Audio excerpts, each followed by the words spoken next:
Hi everyone, welcome back to another video. Today I am going to show in this video how to reinstall keyboard driver on your Windows 10 or Windows 11. So before going to start the video, if you are not subscribed my channel, please subscribe. So let's start the video. Guys, if you want to uninstall or reinstall your keyboard drivers, then I will show you a simple method how to do this. First of all, you have to just click on this search menu, then type here device manager. Click on this device manager.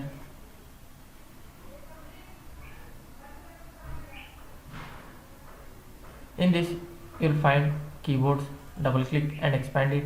Here you will find your keyboard driver, standard PS2 keyboard. Right click on that. If you want update driver, click on update, or if you want to just uninstall, just click on uninstall device, then click on uninstall. After that your keyboard driver will be removed and just restart your PC. After restarting, your keyboard driver will be installed again.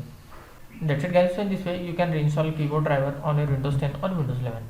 Thanks for watching. Hope if you like this video, please like, share and don't forget to subscribe.